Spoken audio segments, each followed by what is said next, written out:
Schedules po nitong ating Shakey's V-League is on Monday to Friday at 1 p.m. Dito lang po sa GMA News TV at tuwing Sabado naman po 12:45 p.m. Rina Villamor, kamusta na? Yes, although this game has a little significance for both coaches right now, the point according to Coach Rico is that ranking still matters for the Lady Troopers. Kaya nga ang sabi niya, battle for third to, kailangan lumaban tayo at maipanalo natin ang larong ito matapos tayo sa conference na mas mataas ang ranko natin sa Air Force team. Coach Rico also shared with me na natutuwa naman daw ang kanilang bossing na si Colonel Generoso Emponyo dahil hindi sila agad sumuko sa laro nila ng semifinals. In fact, proud pa daw siya dahil kahit wala silang import, pang championship daw ang nilaro nila. Coach Rico is just hoping that the Army team has already moved on from the frustrations in the semifinals and will be more focused in today's game. Sana daw hindi makaapekto ito sa laban nila today. And lastly, only Patricia Torres won't be seeing action today due to a scheduled right knee ACL reconstruction next month. Noel? Well, thank you very much, Rina. Tama sinabi niya rito. Ito yung dalawang kuponan actually na walang foreigner sa kanilang lineup. And they made it this far. Siyempre, battle for third pa rin yan, Noel. Kahit anong sabihin mo, kailangan mo pa rin manalo dahil siyempre standing pa rin ang kalaban mo dito. And now, itong si Jovelyn Gonzaga will be serving because as the official ball of the Shakey's V-League. Here's Dimac going to De Ramos. Kept alive and Gonzaga sends it across. Di Makulangan once again. Running attack naman ngayon. Yari Yonko. Dating member din ng national team po. Saka isang beach volleyball specialist din. Na kapag nawawala, talagang hirap na hirap takpan ang kanyang posisyon ng Philippine Air Force. At slow motion replay brought to us by Rexona Antiperspirant Deodorant. It won't let you down. Yonko this time, the eldest of 3 volleyball sisters. Nabanggit na natin yung dati. Bunag, ganda naman. So Bunag keeping it close right now, 10-8. Of course, yung isang kapatid ni Iyari, nakita na natin no first conference, si Yumi Yonko, who plays libero para sa Lasal Dasmariñas as well. Yung bunso na lang hindi pa natin nakikita dito, si Iona. Talagang acquainted ka sa family nila. Lahat sila kachika natin sa Twitter. Here is Salak now, combination, Bunag, nice block there coming from De Ramos. Back set ngayon, Jovelyn from behind. Dima, quick set, De Ramos, Jovelyn is there. Jack Alarca, and Alarca will miss.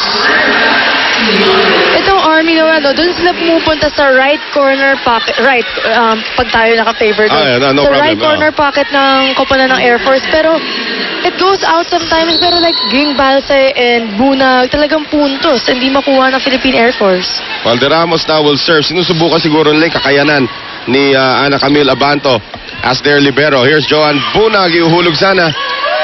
And now Casas sending it across. Gonzaga, Salak, combination, Joan Bunag, and Bunag will miss again. Same spot, Michelle, ay sinasabi mo. Same spot, deep cross court. And pag pumasok yun, walang makakakuha nun. Right. Pero wala, it goes out. Basang-basa ni Joy Casas yung palo na yun. Well, si Joy Casas, yung floor defense has improved a lot this year. So nagmimistulang libero din yan, even without Abanto in the lineup right now as De Ramos serves one more time. Quick set now to Alarca. De Ramos keeps it alive. Yonko tracks it down. Chance ball ito, galing kay Ortiz. Nunag, Salak, slam dunk, reverse slam dunk. Lahat na. Oo. So 12-9. Army down by 3. Captain Bunag serving. Dimac, Caballejo, kinaliwa. Muntik na mahulog. Here's Salak now. Dakis is ready. Dakis fires and Dakis will score off the block. Kanina kinalikot ko yung hook ni Dakis. Ang tigas pala niya sa likod. Oh, parang scorpion eh. Dima, quick set. Micah Ortiz. Ayun, medyo hindi na nga sila nagkatugma doon pero nagawan pa rin ang paraan ni Micah Ortiz. The UST connection working para dito sa Philippine Air Force. Lamang po sila ng 3 puntos. Isa pang taga-UST. Caballejo naman, dating UAP Beach Volleyball MVP. Gonzaga with the reception. Here's Jack Alarca. At yung tira ni Alarca galing sa utility spot, umaandar na rin. So 13-11, Salak serving. Here is Di Makulangan, running attack, Micah Ortiz, naabangan siya ni Dakis. D-Mac now going across. Cases. Ang ganda naman ng distribution. Rhea Di Maculangan.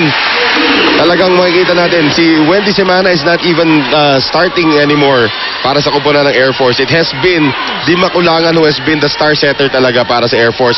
If it's Fun Family Pizza, it's gotta be Shakey's. So si Joy Casas Noel, hindi siya gano'ng katangkad, pero pag umibabaw sa Ayan. mga blockers niya, talagang as you can see dun sa last play na yon, kahit Jack Alarca, Jovelyn Gonzaga, kayang-kaya niyang taasan yon. Again, nasa pagandaan din ng bigayan ng set ni Rhea Di Maculangan. Here's another one from Cases. Naitawid lang niya. Si Dakis hindi naka-adjust. Here's Nunag. Salak now, sending it over to Alarca once again. D-Mac to the open kay Cases. And now here is Gonzaga going to Dakis. Dakis taps it across. Yongko ngayon, papunta rito kay Cases. Cross court, dug up there by Nunag. One more time for Dakis, off the block. Andun si Abantong, haba ng rally. Oh, Cases into the net. So, 15-12. Ang ating score, laman po ng 3. Itong kupunan ng Philippine Air Force. Mga errors na lang ng Air Force yan, Michelle. Siyempre, kapag gigil na gigil ka pumalo ka to ni Joy Casas, nakailang puntos na siya. Pag mababa yung bola, nahihirapan na siya siyempre mag-adjust. Now, Jack Alarca to put it in play.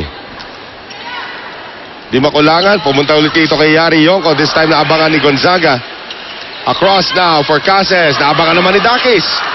And Caballejo gets it across. No, good eye by referee Lumer Pajarillo. Hindi na itawid sa may antena. Ito, nakakaduling din yan. Oo. Hindi ganun kabilis tumawag ng outside pag malapit sa antena. At saka may stripes pa yung antena. So talagang parang barberya ba?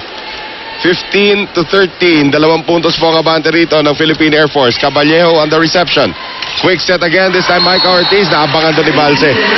Triple block. Ang katapat ni Micah Ortiz doon, Noel.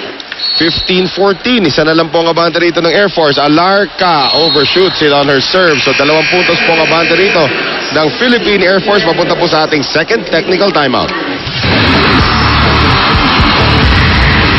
Ito ang Shakey's